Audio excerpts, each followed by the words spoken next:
Welcome into the ACSA Speaker Series. I'm Michael Kelly on the road in Alhambra this week, visiting with Dr. John B. King Jr. Thanks so much for taking the time. Thanks for the opportunity. Your resume speaks for itself.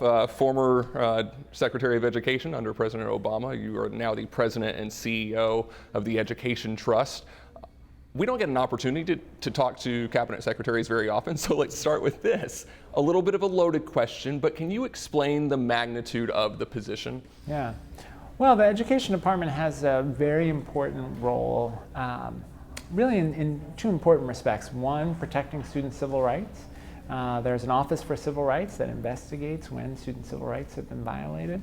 But there's a bully pulpit role. In many ways, the Secretary of Education is like the Surgeon General for education. And so making clear that there's a responsibility to protect students' civil rights is a central focus.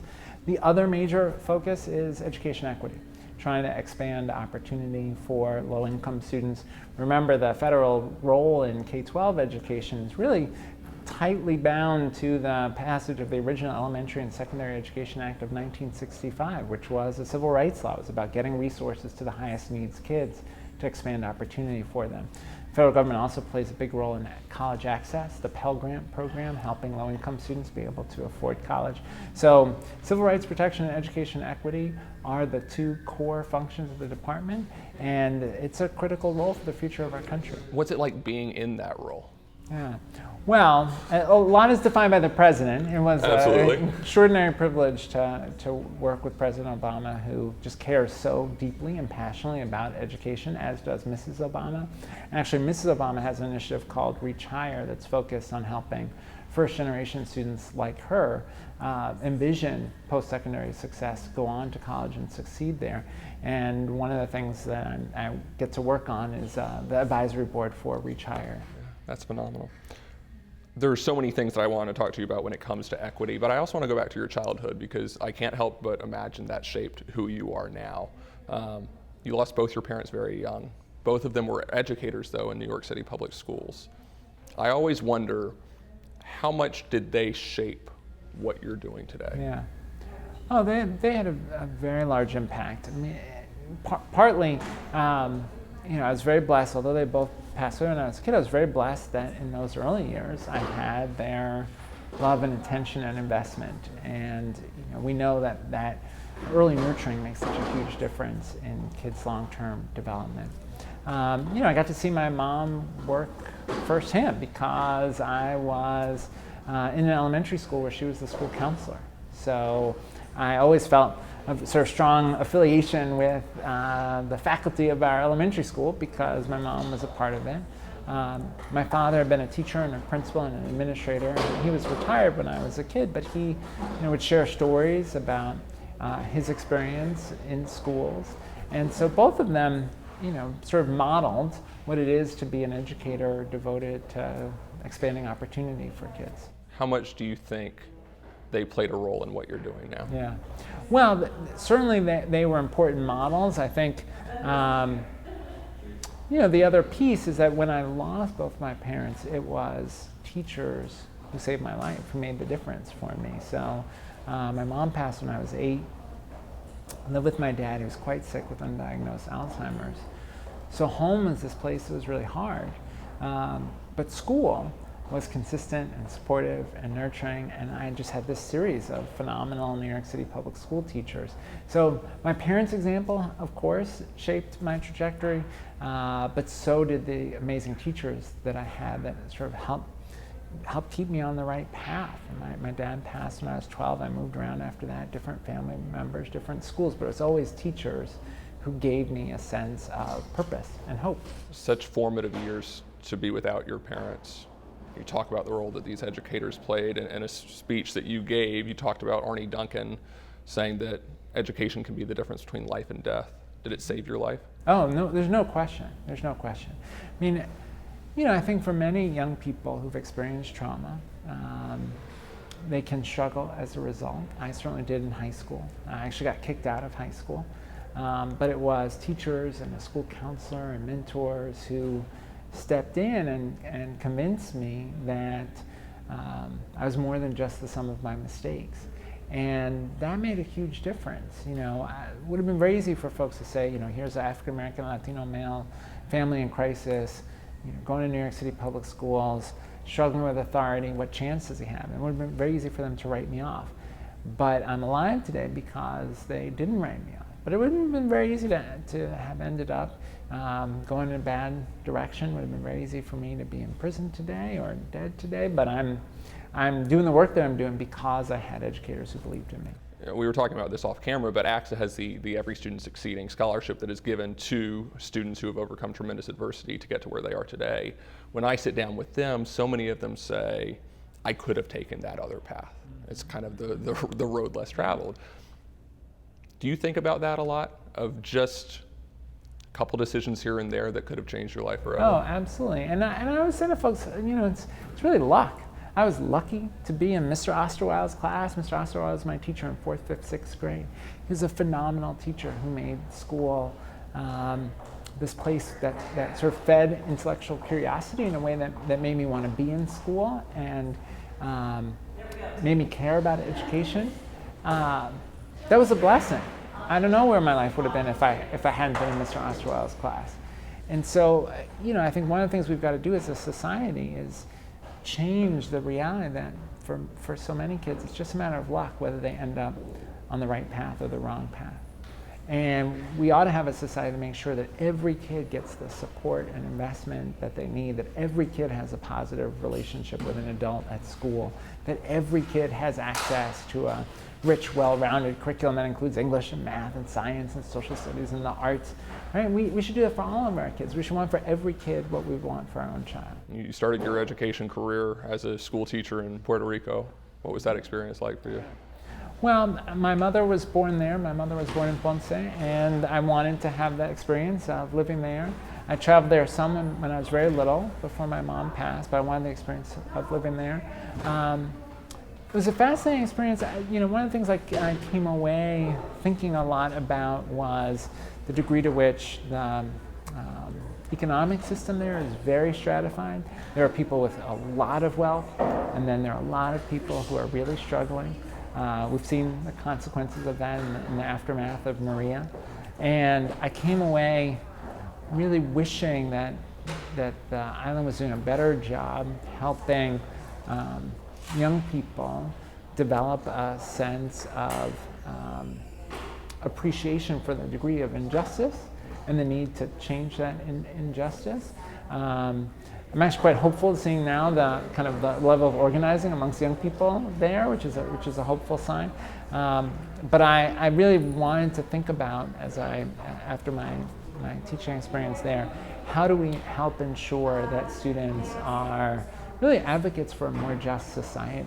I was going to say, when you work in a place like that, it can't help but mold your views and your thoughts on what needs to be done to further improve education. Yeah. That when you're in a place where there's tremendous inequality, it makes you think a lot about what we should do differently to organize ourselves so that we have more opportunity for social mobility. Let's talk a little bit about your work with EdTrust. What does it entail? What is EdTrust looking to do to help equity? Yeah, so our mission is advancing education equity for low-income students and students of color in both P-12 and higher education. So really the whole range of education. So we're doing work on equitable access to early childhood education. We're doing work on equitable access to strong and diverse teachers. We're doing work on access to advanced coursework like physics and chemistry, AP classes, international baccalaureate, dual enrollment. We're doing work on equitable access to college and college affordability, and then college completion. And we have huge completion gaps as a country. Of every 10 white students who start college, 6 will have graduated 6 years later. Of every 10 Latino students, only 5 will have graduated 6 years later. Of every 10 African American students who start college, only 4 will have graduated 6 years later. So we have a real college dropout crisis that we have to address and ensure that students who start actually finish. So we work on all of those levels. We do a mix of research and advocacy. So we'll publish reports that either identify opportunity gaps or highlight places that are doing a good job. And then those reports and that research will inform an advocacy agenda at the federal level and the state level. I think you have some people, and I would argue privileged people, who say educational equity doesn't affect me because I'm fine. To those critics, Yeah. what do you say? How do you reach them? Ultimately, it's the idea that all of our fates are bound up together. You can't build walls high enough to separate the fate of your child from the fate of the child down the street, down the road, in the next town over, living on a Native American reservation in the out west, or living in a high-needs urban community in the Midwest, or living in a border town in the Southwest, right? All of our kids' fates are bound up together, and so we've got to invest in possibility for every kid. Think about this. Majority of the kids in the nation's public schools are kids of color. Majority of the nation's public school students qualify for free or reduced price lunch. If we fail as a society to educate low-income students and students of color, we have no future. Our economy has no future, our democracy has no future.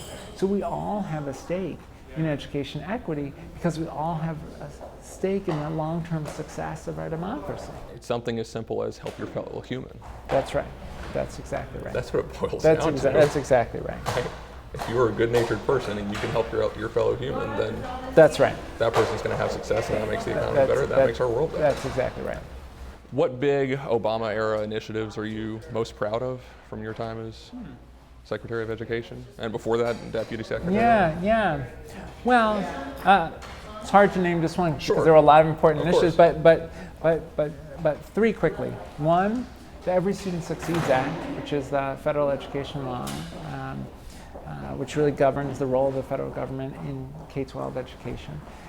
What's important about that law is that it has important civil rights guardrails to make sure that states and districts are paying attention to the performance of low-income students, students of color, English learners, students with disabilities.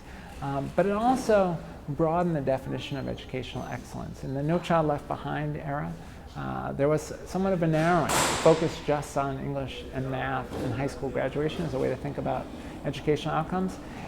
ACSA, the Every Student Succeeds Act, really asked people to think about beyond just English, math, and high school graduation. Those are necessary but not sufficient. We ought to be thinking also about science and social studies and access to advanced coursework and college outcomes and long-term success in the workforce. And so there's an opportunity for states to do that. That's an important achievement. Two, we made huge investments in higher education access and affordability, shifting the student loan program over from where billions of dollars were going in profits to banks to billions of dollars going to students directly by creating the federal direct loan program. We significantly increased Pell Grants. So we put a lot of resources towards college access and affordability. And the third is actually a smaller initiative that I'm really proud of, something called Second Chance Pell. In the mid-90s, during the sort of rush to mass incarceration in the '94 crime bill, Congress banned access to Pell Grants for folks who are incarcerated. It's terrible public policy because we know 95% of the folks who are in prison are going to come home, and their likelihood of recidivism is dramatically lower, 30–40% lower, if they have educational experiences while incarcerated. So this is terrible public policy. The Pell Grant access was banned. Programs all over the country closed. We created a pilot project allowing 65 colleges and universities to use Pell Grants for folks who are incarcerated. I visited the programs. It's transformative, not only for folks' economic prospects when they come home, but transforms how they see themselves, their relationships with their families. There are 10,000 students now participating in Second Chance Pell. There's a bipartisan effort in Washington to try to repeal the ban and turn that pilot project into really a national change that would allow folks who are incarcerated to access Pell Grants to pursue higher education. It's going to make you really proud. It makes me really proud, and there's just something so powerful when you talk to people whose lives have just been transformed by education. At the same point, we've seen things change in the last 3 years on a federal level. What scares you about what's been done so far? Yeah. Well, I started with the idea that the Education Department is supposed to protect student civil rights and advance education equity, and I would argue the current administration is failing in both respects. There have been a series of steps to withdraw important civil rights protections, withdrawing guidance that we put out during the Obama administration to protect the rights of transgender students, withdrawing guidance we put out to try to reduce disparities in discipline based on race, withdrawing guidance that we put out to help folks create diverse school environments, reducing the civil rights enforcement capacity of the department. All of that is very problematic. Withdrawing guidance we put out to protect students from sexual assault on campus. So there's really been a retreat on civil rights protection. And then on the education equity side, the current administration is very focused on vouchers and the idea really of, to my mind, ignoring and attacking public education. And so I'm worried about the direction of the current administration, deeply worried for kids and communities. But what keeps me hopeful is that states and districts are stepping up. States and districts are saying, even if the federal government isn't stepping up to protect the rights of LGBTQ young people, we will. And there are higher ed institutions that are saying, even if the federal government isn't taking sexual assault seriously, we will on our campus, and we're going to try and make sure that our students are safe and supported. So that local action is the thing that keeps me hopeful. Which I would assume makes the work that you do at EdTrust all the more important, given what has happened over the last 3 years. That's right. I mean, we see our role as really working with states, districts, and really advocates, civil rights advocates, the business community, parents, educators, to ensure that we are advancing education equity, even though the federal government is doing things that are so problematic. What does your vision look like for educational equity in the next 5 or 10 years? Well, it's really this idea that we should want for every kid what we would want for our own kid. The reality is today, the kids who need the most get the least. Kids who need the most get less access to quality childhood education, they get less access to well-prepared, well-compensated teachers, they get less access to a well-rounded education, less access to school counselors, less access to post-secondary transition support, less access to opportunity in college. So we need to shift that and instead try to ensure that all kids have access to the full range of opportunities. If we did that as a country, we'd be even stronger than we are today. There are lots of great things happening in public schools all over the country. It's true here in California. Every problem we have is being solved by somebody somewhere. There are incredible dual language programs helping students who are English learners succeed in becoming bilingual and biliterate. There are phenomenal career and technical education programs that are preparing students not just to graduate from high school and go on to college, but go on to pursue higher education in ways that are closely linked to great jobs. So there's great stuff happening. We have to take all that to scale. And we can, but we have to have the will to do it. So let me ask you this. If someone wants to become an equity leader but doesn't know where to start, where do you start? Yeah, so two things. One is they can go to edtrust.org and they can we'll see, plug that right now for everybody at home. Perfect, perfect. They can see resources that we've developed at EdTrust National, as well as resources that EdTrust West has developed, really outlining some of the opportunity gaps nationally and in California, as well as resources for what to do about those opportunity gaps. So that's one. Two, start local. Think about how you can have an impact in your local community. That may be, if you're working in the school system, that may be bringing together a group of folks to do a book study around an equity issue. We were talking earlier this morning about Monique Morris's book, Push Out, on the issue of exclusionary discipline used disproportionately with girls of color. They might, if they are a citizen who's not working in the school system but cares about education, they might run for school board. They might volunteer with their local school. If it's a parent, they might get involved in the PTA. But wherever they're getting involved, whatever role they're playing, they should be asking equity questions. Who's getting opportunity? Who's not getting opportunity? Whose voice is getting heard? Whose voice is left out? And if they're asking those equity questions, they can help in their own local community make a big difference. You talk about implicit bias. It's often said that the first step in addressing implicit bias is self-reflection. What are the next steps? Yeah. Well, it's really trying to have hard, honest conversations about where there are disparities. We know from research evidence that in many places around the country, kids who have committed the same violation of the rules get different consequence based on race. We know that in many places in the country, the rate of suspension for African American students or Latino students or Native American students can be 3 times, 4 times, 5 times the rate of suspension for white students. So we've got to have those hard, honest conversations about how bias may be shaping people's behavior. Then we've really got to work on relationship building. The thing that helps to mitigate bias, which is a part of the human condition. All of us have bias, but part of what helps mitigate it is building real relationships. And we need professional development and support for educators in building relationships with students. I think about this great professional development study that showed that if teachers read about how kids feel about the disciplinary environment at school, then read about strategies for relationship building between teachers and students, and then wrote a plan for how they would deepen their relationships with students, in those teachers' classrooms, the use of exclusionary discipline dropped significantly, right? So it's really about strategies to replace exclusion with strong relationships. What do you make of charter schools? It's, again, a loaded question, but where do you start with charter schools? Well, one, there's a definitional question. Sure. The role of charters is very different depending on the state. So you take, for example, a state like Massachusetts or New York, where you have a very high bar to get a charter. You have very rigorous oversight of the charters by the state charter authorizer. And you have some very high-performing schools that are playing, I think, an important role in the public education sector.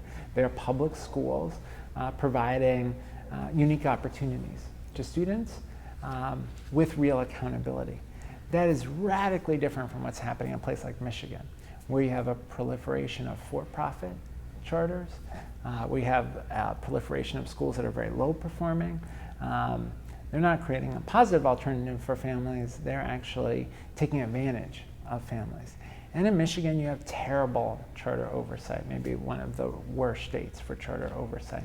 So part of the challenge when talking about charters is it means such different things depending on the state and really depending on the school. Some charters are diverse by design. They are intentionally trying to recruit diverse student populations. Some charters are serving unique needs, creating a dual language program, creating an arts program in a place where that might not exist in the local community. In other places, like in Michigan, you have these for-profit charters that are really there to take advantage of community. So it's important that folks scrutinize the charter law and the charter oversight, but I do think there is a constructive role that can be played by public charters in the public education sector, but you have to have the right kind of legal framework for that. I was going to say, what does the ideal public school charter look like to you? Yeah, well, to me, it's contributing something that otherwise wouldn't be there. So it's creating a different type of opportunity for kids, families, and educators, but with rigorous oversight. So you need, with public dollars, real public oversight and public accountability. Massachusetts and New York, again, are 2 states that have stronger charter laws, and they're places where there's real attention to making sure that the schools deliver on their promise. The original idea of a charter was you promise to create these opportunities, and if you don't, the state closes you down. In Massachusetts and New York, that happens. The state actually intervenes and will close a school if it's not delivering on the promise in the charter. In other states, that's not as true. There are people who are packing up, and so we'll wrap this one up as well. To look at everything that you've done over the course of your career in education, what are you most proud of? Well, it's really the students that I've had a chance to work with. I'm so proud of the kids that I taught and that were in the school where I was a principal. I think about Tiziana Barrows. She was a kid who in 6th grade was pretty shy, but she really liked math, and she really liked her math teacher, Catalina Science, And so Tiziana started a peer tutoring program at our middle school where she was tutoring other kids in math. And then a few years later, Tiziana, after succeeding in high school and college, came back to our middle school to teach 6th grade math in the same classroom where she had 6th grade math. And now she's a high school principal. And so I'm just so proud of her when I was in her classroom, seeing her interact with students, when I think about the school she's leading now, I'm just so proud of that work. One of her classmates, China Tyler, is now a state representative in Massachusetts. Her family had this horrible tragedy of her brother having been killed in violence in Boston before she came to the school. The school was a place that was nurturing for her and for her family. She succeeded in high school and college, got involved in politics. She's in the state legislature now, fighting for opportunity for kids like her and kids like her classmates in our school. So those are the experiences that I'm so proud of. And now I still teach. I teach at University of Maryland at College Park. Teach undergrads. I love the opportunity to teach them. And that has to be a joy. It's an absolute joy. And I have students now, I've been doing it for the last few years, I have students now who are in policy roles in DC, who are in my education policy class. So that's probably in many ways the most gratifying. I mean, it's incredible to have these opportunities to have scale impact at the state level or at the federal level. But there's nothing like seeing your students succeed. That's what it's all about, is it not? It absolutely is. John King, thanks so much for the time. Really Thank you. appreciate it. Thanks so much. For more of the ACSA Speaker Series, visit our YouTube channel. You can also visit our website, ACSA.org. For everybody here in Alhambra, I'm Michael Kelly. We'll see you next time.